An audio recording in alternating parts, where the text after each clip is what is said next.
I want to welcome everyone. Good afternoon. Thanks for joining us for the Student Association of Fire Ecology Connections Hereafter Safe webinar series. My name is Andrew Johnson. I'm a PhD student at the University of California, Berkeley, where I study the human dimensions of fire management. I'm also a member of the National Safe Leadership Team who assisted with planning this webinar series, and I will be the moderator of today's webinar. This is the second of 6 webinars that SAFE is hosting this academic year. Our intent for these webinars is to create a forum for students and early career fire ecologists to hear from and engage with a diverse group of established professionals. I want to sincerely thank you all for joining us and convey that you are in the right place. And these webinars are for you. It's up to us as participants to make these webinars as much as they can be and discussions what we want out of them. So before I introduce today's speakers, we'll just go over a couple housekeeping items. The webinar is being recorded right now and it will be posted on the SAFE website. All registered participants will be emailed a link to this recording once it's available, which typically takes around a week. Following the presentation, there will be time for Q&A, but please feel free to add any questions you have to the Q&A chat throughout the presentation. It's just the chat in the Zoom. I'll be moderating questions and discussion at the end. And then one last thing, we do ask that you please keep your cameras and microphones off during the presentation. After it ends, when we're doing Q&A, folks can try turning them on. We might have to adjust depending on the load on the internet. But we can try so that we can all see each other's faces. So now without further ado, let me introduce our esteemed guest speakers, Dr. Tom Swetnam and Dr. Pepe Iniguez. Dr. Swetnam is a Regents Professor Emeritus at the Laboratory of Tree Ring Research at the University of Arizona. He has worked extensively on wildfire history and ecology, both in the US and abroad, and is interested in the applications of science in management and promoting scientific education with land managers and the public. Dr. Iniguez began his career at the Laboratory of Tree Ring Research at the University of Arizona as well, and is currently a research ecologist with the Rocky Mountain Research Station in the Wildlife Ecology Program. He's currently stationed in Flagstaff, Arizona. His current work focuses on how processes related to fire and fire history impact post-fire forest structure at the stand and landscape level. As a student and early career researcher familiar with both of their works, I'm very excited to hand over the floor to Dr. Swetnam to begin this talk. So thank you, Dr. Swetnam. Please take it away. If you want to go ahead and share your screen. Okay, thank you, Andrew. Let me get started here. All right, everyone, you see that okay? Okay. It's a pleasure to be here, and thank you all for signing up today and coming. I assume that most of you are undergraduate students or graduate students or will be undergrads or graduate students. This talk is, or this little review that I'm giving now is really focused a bit more at thinking about graduate school, although I think there's some applications to those of you that are undergraduates still or entering undergraduate work. But it's about following your passion and your interest in science, and particularly related to tree ring. Teaching us about fire history and how that's been useful in fire management. And been fortunate to have a long career at the University of Arizona here at this Laboratory of Tree Ring Research, which is this building on the left you see there. That was built in about 2011, 2012. And prior to that, we were in the football stadium, which you can see at the upper right there. The Tree Ring Lab was located for 70 years underneath the bleachers of Arizona Stadium. That's where the founder of our lab was given some space in 1937. And I was lucky to be around as director of the Tree Ring Lab when we got a large gift that enabled us to build this new building. And over the time I spent at the lab, I was really fortunate to have a lot of great colleagues and students who came to study fire history mainly, and went on to various illustrious careers in science within the land management agencies and at universities. So I'm going to tell you a little bit about those pathways, just a little bit, and Pepe is going to give you, I think, a very specific example of his own work and how his career processed after he came to the tree ring lab and went to the Forest Service.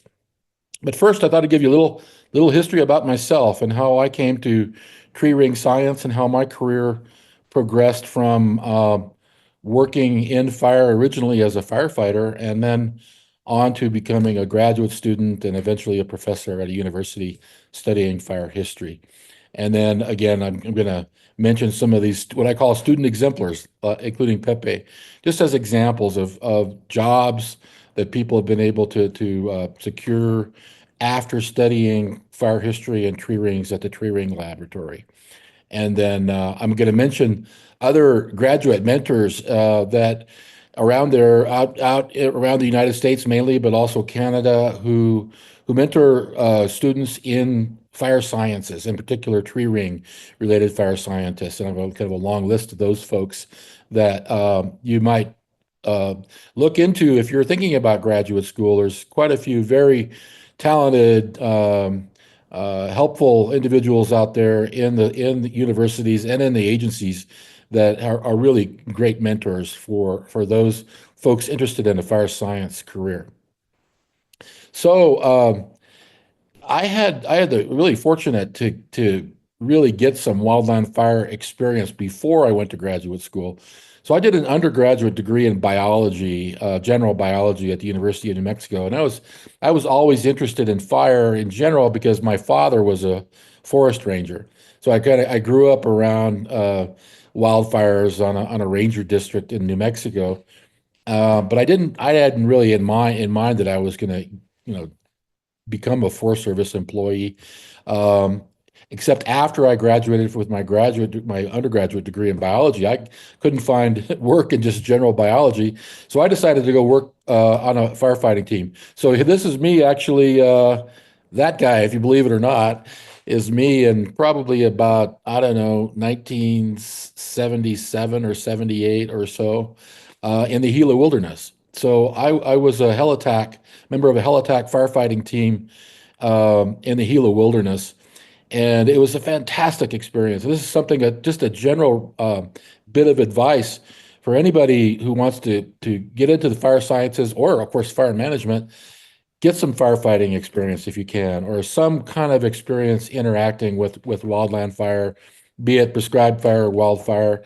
It's I think really helpful to your long-term career to actually see it and do it on the ground. I mean, the firsthand knowledge and experiences of dealing with fire and learning about fuels and learning about topography and wind and then also learning the culture, the fire management culture and the fire science culture really can be enriched greatly by having wildland fire experience. So let's say if you're an undergraduate, if there's ever an opportunity to do summer work, a seasonal work as a firefighter, jump at it. Likewise, it may be a little more difficult for graduate students to take a summer off to go fight wildfire, but that's something to do if you can do it, if you can pull it off in a graduate program. And then, a number of mentors that you might work with out there in fire sciences are involved in fire, prescribed burning in particular. So there's opportunities for graduate students in different programs, depending on the program, to get some experience, some on-the-ground experience with fire. So that's one point I wanted to make, was that seek out opportunities to see fire firsthand if you haven't already. I wanted to mention the mentors and allies, and this is so critical, and I mean, it's in any field, but it's very true in the sciences and in graduate work, is seek out older individuals who have experience and are mentors, and learn from them and take their advice when you can. And so I was really lucky when I was a wildland firefighter in the Gila. I worked there for 3 years as a seasonal firefighter. And at the end of the third, or sometime during the third season, Jack Dietrich, who was a longtime Forest Service researcher of the Rocky Mountain Research Station, came to the Gila Wilderness to see the prescribed burning program that was going on there. And I was lucky to be on the fire crew to be assigned to go out with Jack and survey the burned areas with him. And he was a fire scientist, and I got talking to him, and he was the guy that recommended that I go to graduate school at the University of Arizona because he was doing fire history at that time. This picture on the left is Jack kneeling down and me standing up coring some trees. That's probably the first tree ring core I ever took, that photograph there from a ponderosa pine in the Gila. And on the right are two really really important mentors to me at the tree ring laboratory, Professor Marvin Stokes and Tom Harlan. These guys are tree ring scientists, and they taught me tree rings, and they taught me how to collect and how to look at tree rings and how to study using tree rings. And so my key point here is that nurture and cultivate good connections with mentors who are established in the field of fire science and can and have a track record of actually mentoring students. It's the way to go to really get a foot up and a leg up is to have the help from mentors and allies. And then, of course, friends and colleagues. It's really developing good relationships with your peers while you're a student, while you're a young graduate student, while you're a graduate student, having good interactions with them and sharing.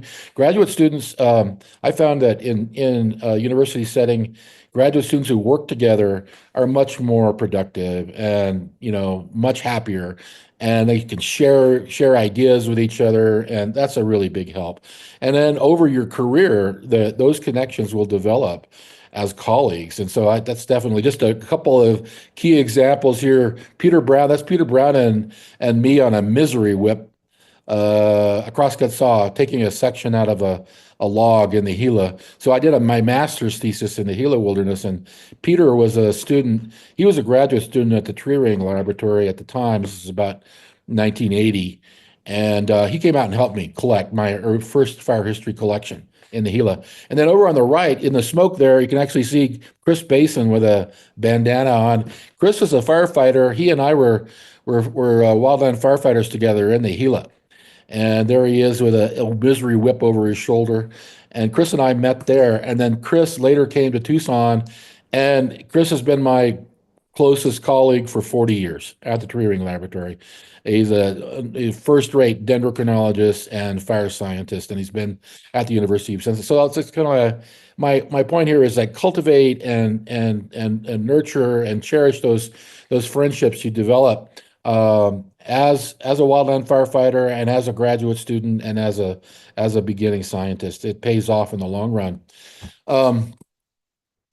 Cultivate vision and dreams and seize opportunities. What do I mean by that? Well, here's a couple of pictures of giant sequoia cross section there. That's actually Peter Brown.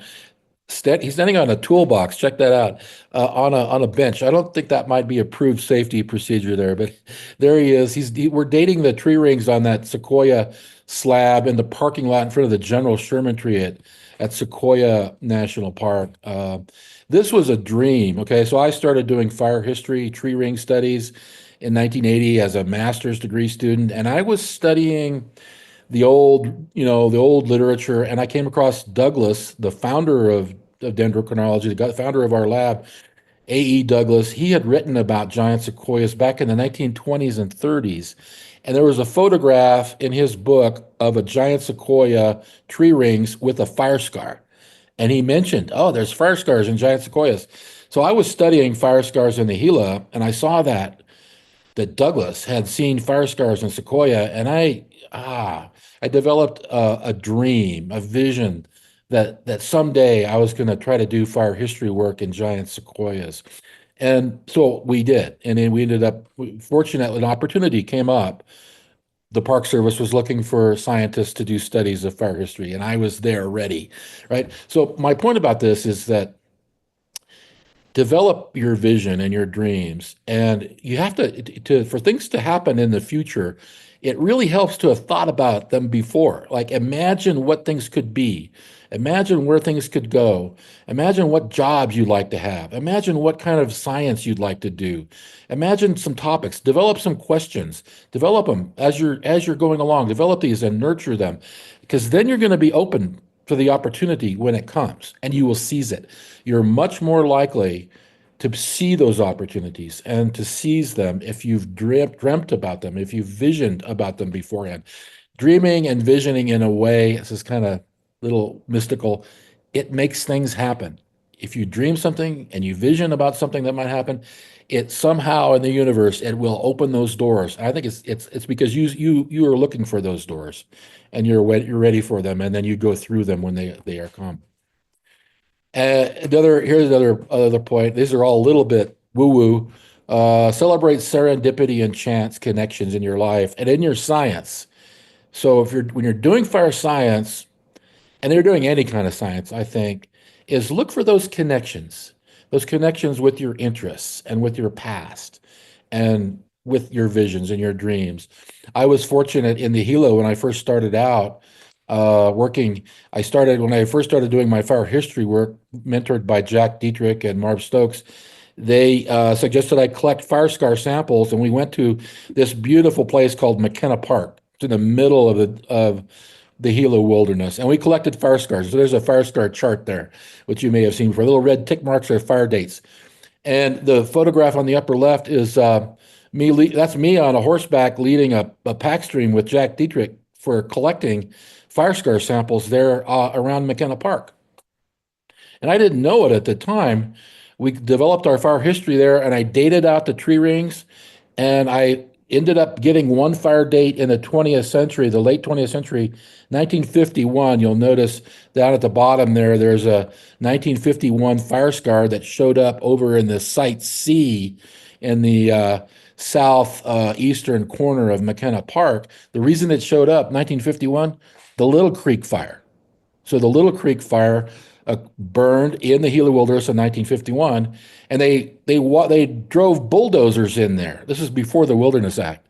They drove bulldozers in there, and they made an airstrip. That's that airstrip that we're riding horses across there in 1951. And here's the connection. My father, who was with the Forest Service, he was on that fire. And as a matter of fact, they flew him out of that airstrip. He got sick eating an old chicken sandwich that sat up in a parachute stuck in a tree, and they had to fly him out. They didn't build the airstrip for my dad, but he flew out of that airstrip sick in 1951. Anyway, these things happen. When you study history or you study any kind of science, you'll find there's some kind of connection with your interests and your past, and it makes it all the more interesting. It can drive your passion of doing some kind of sciences. Look for those connections and serendipity and chance that make doing science all the more fun. Well, okay, I just wanted a couple more topics. One is just exemplars, student exemplars. I was really honored and greatly pleased to receive the Lifetime Achievement Award in 2016 from AFE, and so many of my former students were there. Not all of them, but many of them, and many of them are in this photograph along with longtime colleagues. And my wife Suzanne there, who's labeled, and Ann Lynch and Elaine Sutherland, but most of the other guys standing in the back there, and Chris Basin are former students, and all of these folks have work in fire sciences. They're at universities, and they've worked with agencies, government agencies, and I'm so very proud of them. But my point of saying this too is that there are jobs out there. The market goes up and down. You need to find your niche and be persistent and persevere, and there are opportunities for gainful employment. And university employment goes up and down, and government employment goes up and down, but persist and persevere. And again, those doors will open if you dream and vision it. Just some examples here of students, former students, are now employed elsewhere. Keith Lombardo here holding his little daughter on the far left. He's with the National Park Service in Southern California. He's a regional ecologist in Southern California and with the Park Service. And there's Cal Ferris standing with Pepe up in the Rincon Mountains. And Cal is a fire ecologist with the Park Service in Northern California. And you're going to hear from Pepe in a moment. And over at the right there's Ellis Margolis, a fire scientist with the U.S. Geological Survey, and Chris Gitterman with NOAA.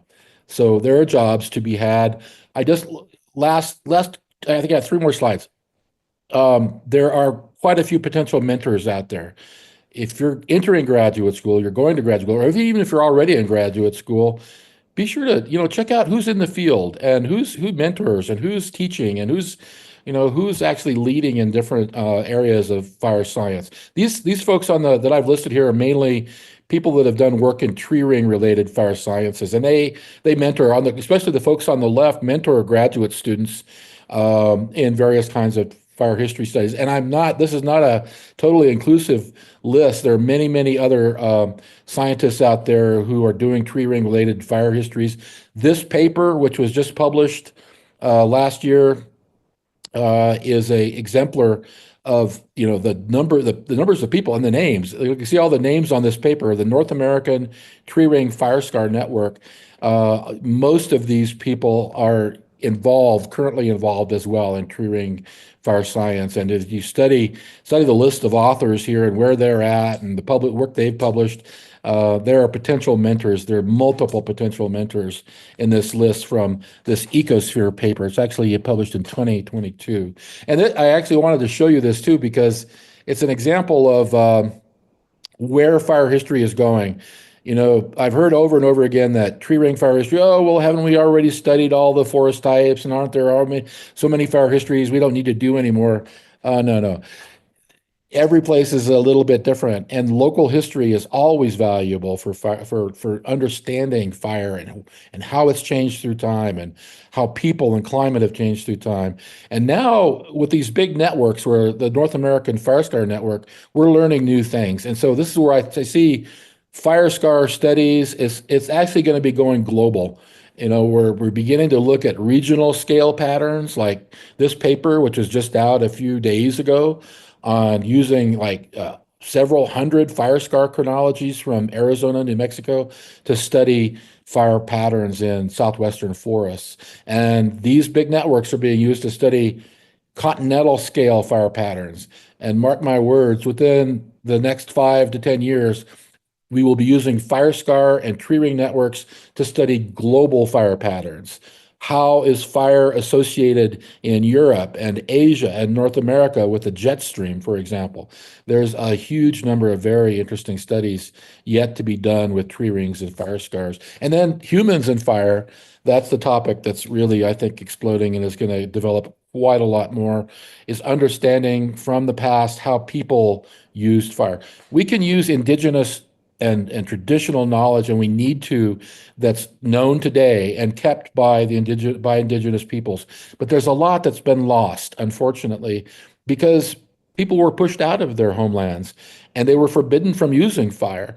And so there are a lot of places where the only way we're going to get really specific information about human fire interactions is from the paleo record, from the tree ring record. And we can combine that with modern knowledge of how people use fire and indigenous knowledge today. Anyway, that's another big topic in tree ring fire history coming up. So there's a lot of opportunities out there, folks, and I hope among those of you today listening that some of you will pick up the torch and carry it forward with some of these topics.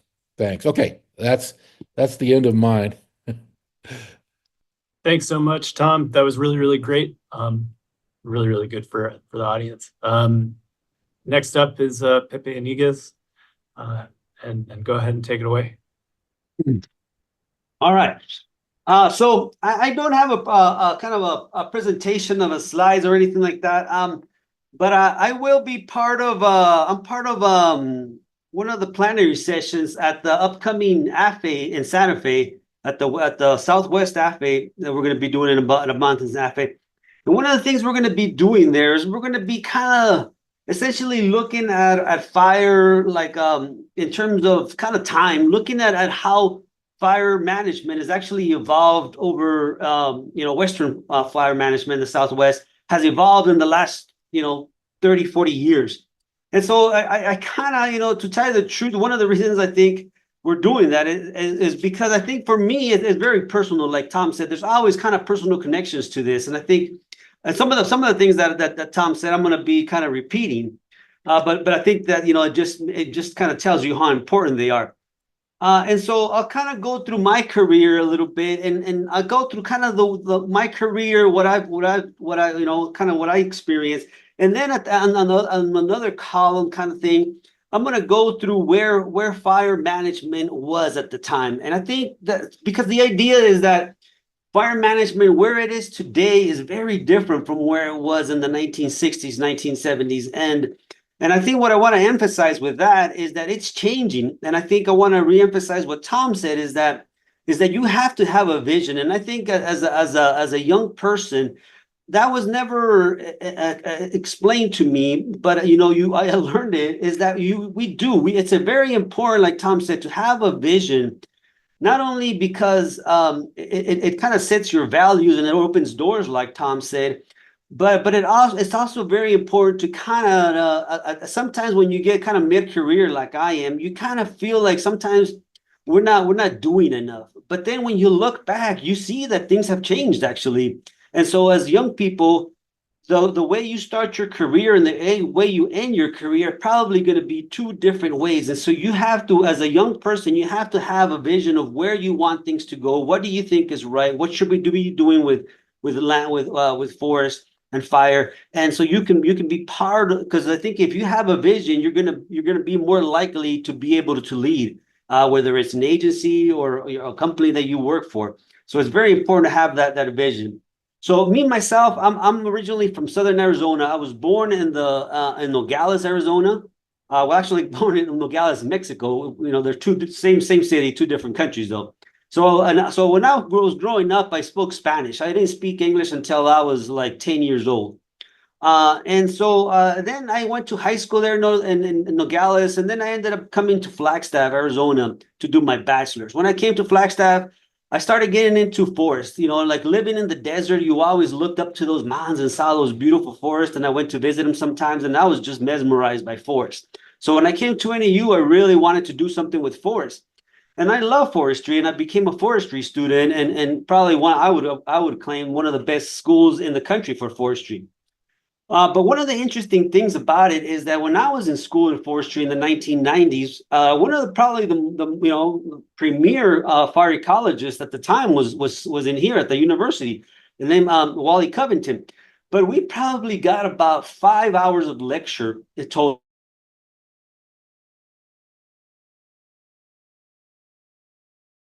At that time, fire was thought to be kind of this thing that it's not a problem, and the idea was that it was we were trying to suppress fire still to that point. At the same time, when I went back to school, like Tom said, I was fortunate enough to get in some fire crews as an undergrad, and I spent 2 summers actually fighting fire, and I was part of a trail crew, a fire trail crew. We worked on trails when there wasn't any fires, and we worked on fires when there was fires. And that was a very special experience. It was very hard work. Smelling, inhaling all that smoke, that stuff was not pleasant, but it was rich work, I think. And then after that, I went to grad school. I got the opportunity to go to grad school and to work for the Rocky Mountain Research Station. And during my grad school, that's when I really got into fire. And this was 1997, 1998. At that time, there was still this perception about fire, suppressing all fires at all costs. But Tom Swetnam kind of had published some of his work showing that fire was part of the system and that fire was really frequent. That had actually been that work by Tom had actually been taken by Wally Covington, who actually put the idea that because of the lack of fire, now there was actually more trees on the forest and more fuels, and that we should be expecting more severe fires. And then 1996 comes around, and we start getting more fires in northern Arizona, and Flagstaff in particular. That's kind of the one year where we had really big fires in Flagstaff, kind of woke the whole community up. And so that was really eye-opening. So that the science was coming up with these ideas, and then the reality was essentially mirroring it. And I thought that was really good, really cool that you can kind of get into that. But still, the agencies and the general thinking of most people was that, okay, well, this is a problem, and these fires are a problem. But the solution was always at that time was always mechanical thinning, right? Because the Forest Service, the agencies were before that in the 1970s, 1960s, they were all about timber harvesting, and so about cutting trees. And so then when this problem of bigger fires came around, the solution became, well, we can just cut these trees out. If we got too many trees, we can cut trees out. The problem was that there was no more industry at the time. The industry had kind of gone away from northern Arizona and most of the Southwest. So now there wasn't anybody that wanted to cut these trees down. And that's still the problem to this day, right? But it was interesting to me that we had a problem and the solution was mechanical thinning. Rather than putting fire back on the ground, it was mechanical removal of the fuels by mechanical means.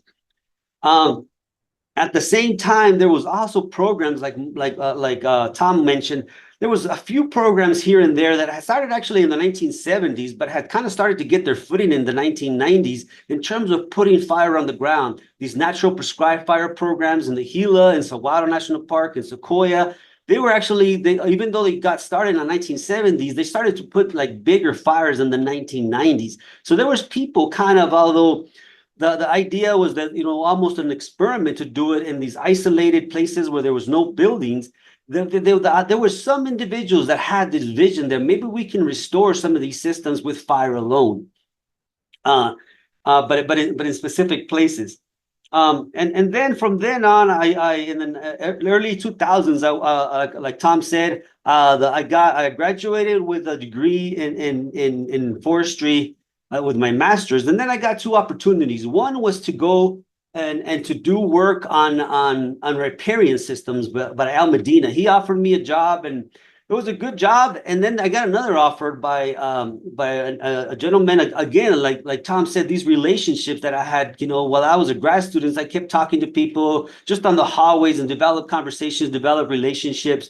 And those little conversations ended up providing two opportunities. The other one was from a gentleman called Carl Edminster, and he offered me a really good deal that I could go and do my PhD wherever I wanted to. The only thing I had to do was something with fire and something with landscape ecology. So I looked at different programs in New Mexico, and then I went to the University of Arizona, talked to Tom, talked to some of the students, and now I was convinced that was it. So I ended up going to the U of A and the Cheering Lab. And I think for me, that was like Tom said, that was one of my highlights of my career because of the relationships I developed there. We had we were all students of Tom, and we had like a good 4 or 5 people. And there was all anywhere from Mark Kaib, who for example, this was one of my experiences as a graduate student early on, right? I had to do an age structure study, and so I didn't know how many cores I needed to take. So I asked one student, and I won't name him, but he gave me a whole equation of how I needed to figure out the number of tree cores I needed to get. And then I talked to Kaib, and Kaib said 30. 30 is the number, that's that magic number for everything. So there was always these different opinions, and everybody had an opinion, and everybody was willing to give you that. And so that environment, if you're always looking for a grad school, I do agree with Tom that going to a program that not only has a good leader, but that also has a community of graduate students is very important. I remember sitting in labs that Tom would organize. We would be in there in this room with no windows, but Tom would tell us we're going to read 3 papers and then discuss it. We were in there for hours and hours discussing the details of these papers. And at the time, and so we shared these ideas, and it was a very open forum where everybody could discuss. And that's kind of gave me the confidence that hey, I got an opinion, and that opinion is valued, and I can learn from others. And so I think that's very valuable when you go into any program. Look for those kinds of programs that have a good community of grad students, not just a good leader. So anyway, so when I went to the Cheering Lab, like I said, I was going to study fire history. But one of the things that happened in the early 2000s is we thought we had big fires in the mid 90s. The fire started getting bigger and bigger by the 2000s, right? We had Rodeo Chetaskai in the Southwest, 500,000 acres. We also had the mountain right next to next to Tucson, 85,000 acres burned one year, and another 60,000 burned the next year. So there was these fires that were just getting bigger and bigger, so they were starting to get bigger and bigger. And then I remember one day, Tom Swetnam came to me and he said, "Hey, President Bush is coming to the Catalinas, and we need a fire scar support," because I was doing my fire history there. So I remember preparing a fire scar, and President Bush came, or second President Bush came to the Catalinas and started the what at the time was called the Forest Healthy Forest Initiative. Then that was the big thing, and so the government has come up with these programs every 5 to 10 years, right? There was the fire plan, the fire initiative, and right now we're in the wildlife crisis. And so sometimes when I kind of hear these things, I'm like, oh man, nothing changes. But at the same time, like I said, things have changed. And one of the things that has changed is that now, for example, in 2009, after my PhD, I started to do more work on post fire. Right, some of the questions that were more urgent were not necessarily fire history for me, but what's going to happen to these fires after the high severity fire? Are they going to come back as forests? Are they going to become shrublands? What's the trajectory of these fires? So I became focused on that. But I also got very interested in this idea of managed fire, right? And again, this to me, it always occurred to me that, like, looking at fire scars, there were so many fire scars in one piece of wood that they just told you that fire was part of that system, and you're not going to get very far by trying to mechanically restore these systems. My thinking is that we have so much forest land, and just in the Southwest, much as in other states, that the only way to kind of restore at landscape scales is using fire. And that comes to me from these groups that, these collaborations I've developed, but also just from seeing the how much fire has been recorded in tree rings. And so I started to study kind of some of these kind of started to kind of walk again in some of the footsteps of earlier people that had studied fire, especially in the Gila, and what are the effects of those fires, multiple fires in one place. And you can kind of see that to this day there are no healthier ponderosa pine forest in the Southwest than the Gila. Those are those areas that have burned 4 or 5 times are just the most pristine forest you'll ever see in the Southwest, and they've never been mechanically thinned. They're just all fire. And so I've always thought that that's the way to go, but I never saw it kind of develop at a more mainstream, more widely spread around other regions. But then in 2009, there was it's not called a policy change. It was a reinterpretation of an existing policy. People get really technical about that. But then after 2009, you did start to see that idea of managed fires, that is a lightning strike, natural ignition that gets, kind of managed and is allowed to play its natural role in the system. And so what, that has evolved from 2009. Now we start seeing more and more forests kind of start using that strategy to manage fires.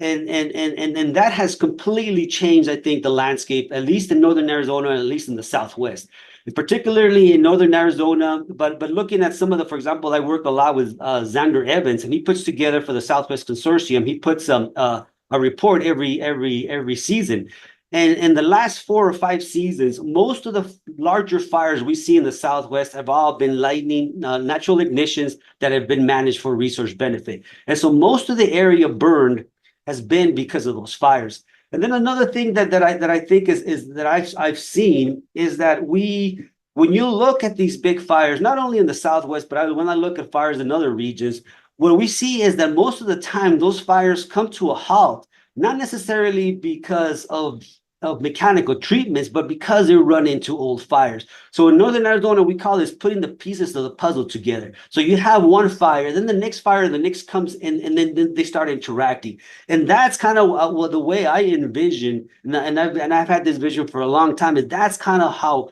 we are going to get to this wildfire crisis is having more fire on the landscape that is going to stop, other fires.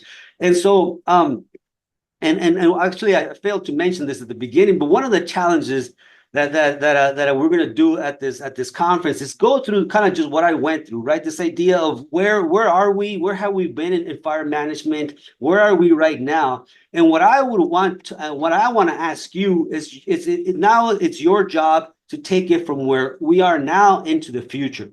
And so, in the next kind of 10-15 minutes, I would like some of your ideas of where you think we are. because in my vision is still the same. My vision is more fire out there, but there are a lot of hard decisions with that, right? We have smoke, we have more WUI. One of the things, for example, this particular year, we just finished a study a couple of years ago looking at managed fires. And one of the things we were seeing is that there's more managed fires, but most of these fires are actually still in wilderness areas away from WUI, right? Whereas actually this particular year, I've seen three individual fires in the Southwest that are managed fires right adjacent to WUI, right adjacent to high value structures. And so to me, that's another change. That's another signal that fire managers are seeing that these managed fires are the way to go into the future. And so that's kind of where I've been. I've also done a lot of work. I think, like Tom said, there's still a lot to be done with fire history. And I've done a lot of that fire history work. And especially right now, I'm working a lot with Mexico. Like I said before, I'm originally from Mexico. And so that's one of the things that as an early graduate student, I really didn't take advantage of it too much. The idea that I speak Spanish and I can write Spanish. And so in the last 10, 15 years, I've taken advantage of that, have started to collaborate with people in Mexico and in Peru actually now. And so there's this idea that everybody comes to the table with specific gifts or ideas, and I think it's up to you to develop them. And I think I definitely agree with Tom that you should find mentors. They're very important. Having mentors and having good collaborators are always those two things that are gonna just make life easier and more enjoyable, to tell you the truth. And so with that, I think the other thing that I would like to kind of ask, and one of the things I'm seeing a lot with graduate students and most of the papers now is that more and more, or maybe it's just me, is more and more we're seeing more of these remote sensing papers. And to me, there's something I like it because they're more landscape scale kind of projects of looking at things from more landscape perspective. But at the same time, I think we lose going out to the field and collecting data and seeing what's going on on the actual ground. And so I would like to kind of hear from some of you if you're still doing field work, or are you going more towards these remote sensing or modeling type of research? And so with that, I think I'm done, and we can open it for questions. Great. Thanks so much, Pepe. And thanks, Tom, as well. Those were both really good talks. I think they're really good for the audience, really good for graduate students to hear all that stuff. And cool to hear about the Southwest too. That's somewhere I used to work and just really like it down there. Glad they use fire the way they do. Anyways, let's get people's cameras on. If you feel comfortable doing that, we'll see if Annie's internet can handle it. And then if folks want to ask questions directly, that would be great, but let's kind of keep it organized. Let's have folks raise their hand. If you don't know how to do that, that's on your bottom toolbar of your Zoom. There's a reactions button, and then next to in the reactions button, you'll have like a hand raise icon. And also, I guess if there's any remote sensors on here who kind of wouldn't mind answering Pepe's question, because I think that's pretty interesting too, about kind of how you feel about, the lack of, or not the lack of, but you're trading off kind of this like immediately available data, what you can do with that versus like those field experiences. So either or, if people want to raise their hand first, that would be great, and I can call on you. Yeah, Anthony, go for it. Hi, my name's Anthony. So first of all, I want to thank you both, Pepe and Tom. I really enjoyed the talk. I was feeling a little burnt out recently with my own academic struggles, but it's nice to get rejuvenated in like the love of science. So I appreciate both of that, your talks. I do have a question. I know we talked a little bit about it, but where do you two see like fire history going next? Because like we were saying, we have a lot of like Landsat data that we could like do LiDAR, but like I personally really enjoy going out to the field. That's like my favorite research experiences that I've had to date. But like, what do you think would be a good mix of the two so we don't have like detrimental drawbacks to like research for like just experience? So Yeah, a question about where is fire history going, could go. Um, I think it's still pretty wide open. I mean, people have thought that, well, there's a lot of fire history work that's been done, and so maybe, the field has kind of run its course. I don't think that's the case because there's still many geographic areas and forest and woodland types that we really don't have much fire or any fire history information for. And so there's, areas on different continents around the planet that just have had very little or no fire history information developed from them.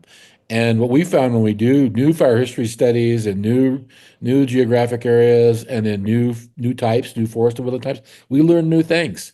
There's always questions about, what was the fire frequency? What was the severity? What was the extent?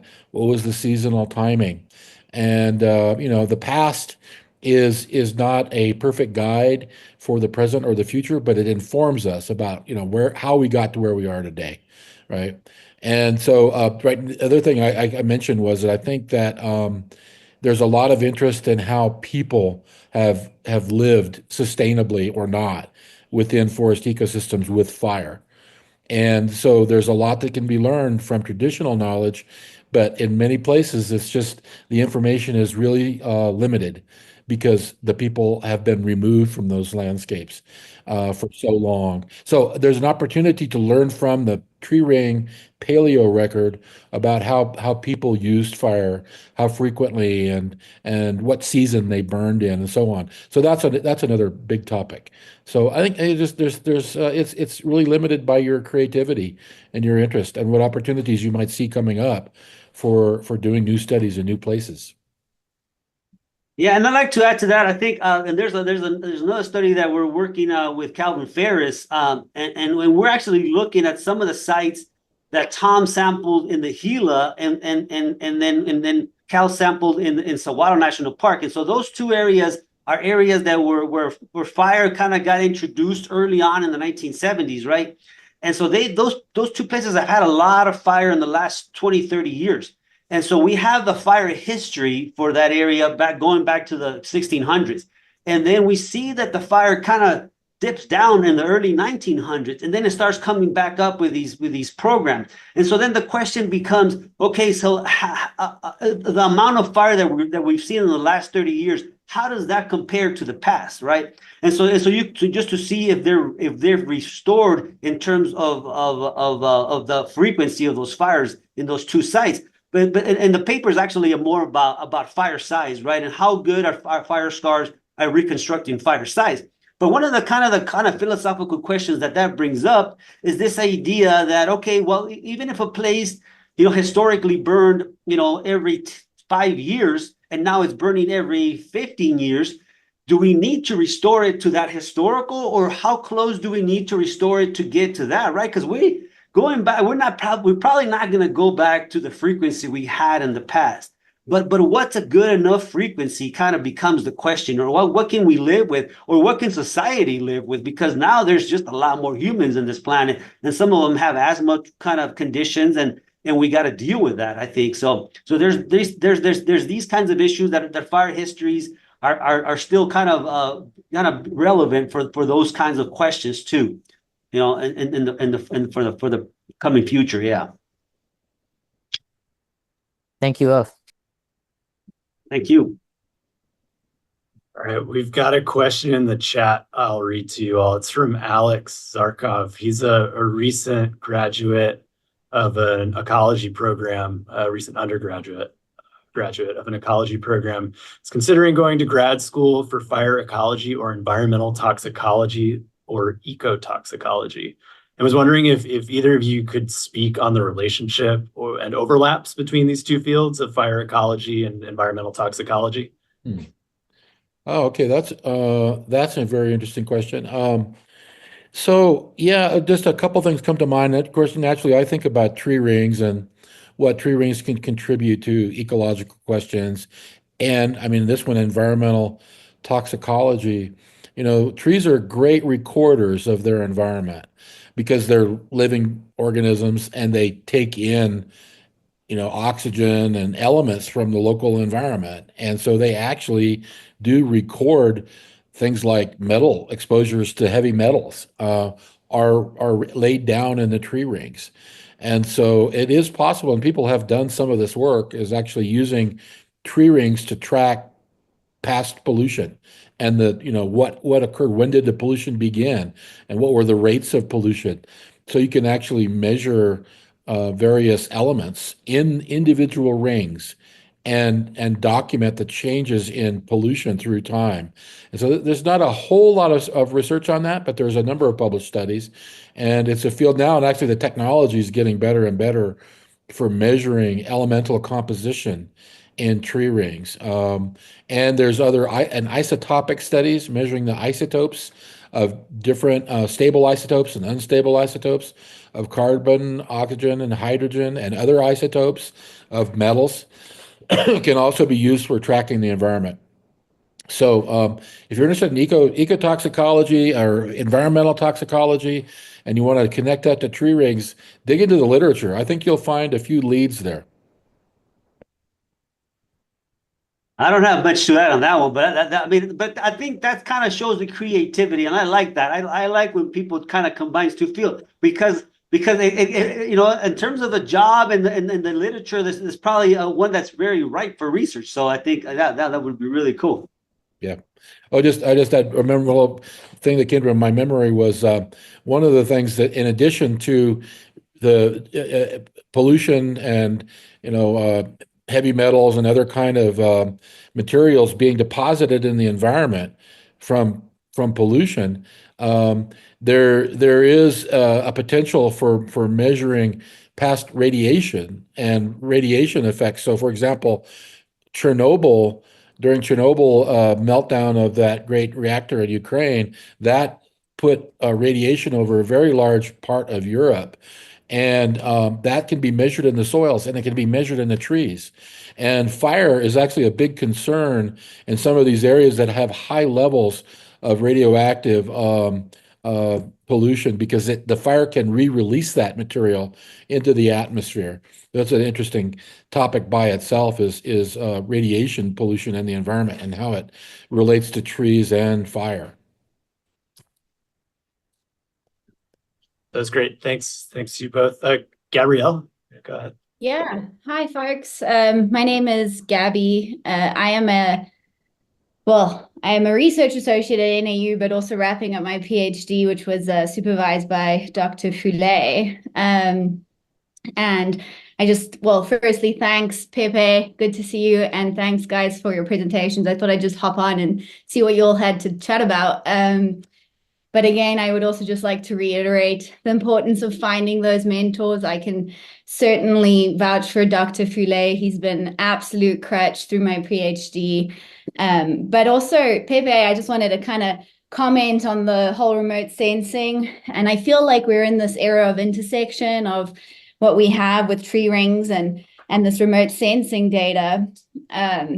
Myself as an international student, I think, I'm not adverse to some of this remote sensing information with fire history. And I think it's a big part of that has got to do with availability of species that are showing tree rings in parts of the world, right? And so just kind of like a bit of a comment on that front, I feel like it's a good supplementary data set to fill in some of these gaps for fire history where we physically can't, find the tree rings.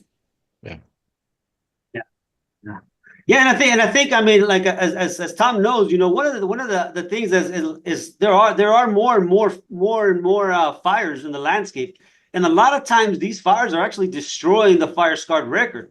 So we were actually able to get into Saguaro National Park, and Chris Basin was actually able to convince him that, hey, if we don't get up there and sample these records will be burning. You will never know what the fire history was. So there is actually, and that has actually worked in several instances where you're like, this information is right there, and if you don't get it now, you will lose it forever. And that would be too unfortunate, and people kind of wake up. And I do agree with Tom, and that one of the things that as a fire ecologist, like I said, I always love more fire on the ground. And I think that there's nothing like showing people. I think fire scars can be a great exposure Oh, yeah. to the general public, just to show them, like, look, where your house is used to burn every 3 years, and here's the fire scar recording it. And so people kind of like, oh, so that you don't have to kind of talk much after that. You know, people can see, oh, that fire was part of the landscape. And because I think that, you know, like I said, we have so many people now that have smoke and stuff that we're going to have to convince people to be able to put more fire, more good fire, beneficial fire on the landscape. And so I think that, you know, tree rings can, you know, samples can go a long way on that too. And again, you know, emphasize that, you know, we have to sample some of these areas before they get burned up. Yeah. Yeah. I was going to add something about the potential and opportunities for international work with fire history. Like a lot of the tree rings have generally mostly been applied in the temperate zones where you have Yeah. good tree rings, you know, good annually defined tree rings. And it's been much more challenging in tropical landscapes. And in some places, like the Southern Hemisphere with the eucalypts, you know, or it's so frustrating because they're so old and, you know, they've got tree rings, but they're funky and difficult. I have hopes that actually, and this is maybe Mhm. wishful thinking, but with our new technologies of being able to scan and to digitally you know, record what the wood structure is, Yeah. microscopy and digital work and artificial intelligence, even potentially applying our artificial intelligence to tree rings to really figure out tropical tree rings. That's a Yeah. potential holy grail there. I just think in the future we're gonna break through in tropical dendrochronology and in southern hemisphere dendrochronology more and more as time goes on, and there'll be potential for dendrochronology and fire history work in these areas, these parts of the world that are underrepresented now. And Yeah. to add to that, that I think if you feel like if you feel up for the challenge, I think that international fire ecology work, there is a lot to be learned out there in all kinds of countries, and whether it's ecology or fire management, there's a lot to be learned. And a lot of the countries, and it's unfortunate because like when I work with Mexico keeps thinking that, you know, if they had the money that we have, that they would be able to stop all the fires. And it's kind of like, no, if all the money in the US couldn't stop them, I'm not sure you can either. So I think so there's a lot of education and fire history, and some of these places fires have not been suppressed for a whole century, maybe just a quarter of a century. There's more to be done, I think, internationally. So if you speak another language or you want to speak another language, I think that there's great opportunity and great challenges. I agree. I agree 100%. I think there's a lot of underrepresented places where we could be doing a lot of work. I think again it comes down to the funding, right? And what those countries have to offer. And so you've got to go about it other ways. You've got to create a network that's going to sort of sponsor you from nations like the US, you know? Yeah. Yeah. Yeah. Well, thanks both so much. I think we're at time right now. So I think we can wrap it up here unless there's any last minute questions that either of you have time for. But we have some thanks in the chat that I want to relay. Yeah, thank you guys. And I would like to just add that I was actually part of the SAFE and some of these kinds of things in person back in 2002, I think, in San Diego, one of the first AFEs. And it was very helpful. And I felt very welcome. I remember Alan Taylor was there and everybody. So I think that if we can ever have these things in person, I think it's a great way to kind of communicate with researchers or people on the job and making connections. Making connections is going to be the way to mostly your jobs. So thank you. Thanks for having us, and feel free, folks, to contact me. I put my email address in the chat, and you probably can find Pepe, I'm sure, with a quick Google search too. So feel free to follow up with any questions you have. All right, and appreciate your time. All right, thanks again, y'all. Thank you. We have a question. Oh, someone was asking about the conference. Which conference was mentioned earlier that's happening in the next month? The conference is the Southwest AFE conference, the Southwest Fire Ecology conference is going to be in Santa Fe, New Mexico on the 19th through the 21st. Is that right, Annie? Yes. Starts the 18th with workshops, and then the 19th to the 21st are the main conference days. Yeah, and this is a great conference. We've had it in Tucson, we've had it in Santa Fe, and it's a regional conference theoretically, but we get a lot of people from out of town. And Tom is up there, and Alice Margolis is up there. And there's going to be field trips. It's going to be right downtown Santa Fe too. So it's going to be a great conference, I think. Hopefully. Yeah, I Good put weather. the URL in the chat. Anybody All wants to check that out? Thank you. Thank you All right, all so see you. much. Thanks, everybody. Everybody.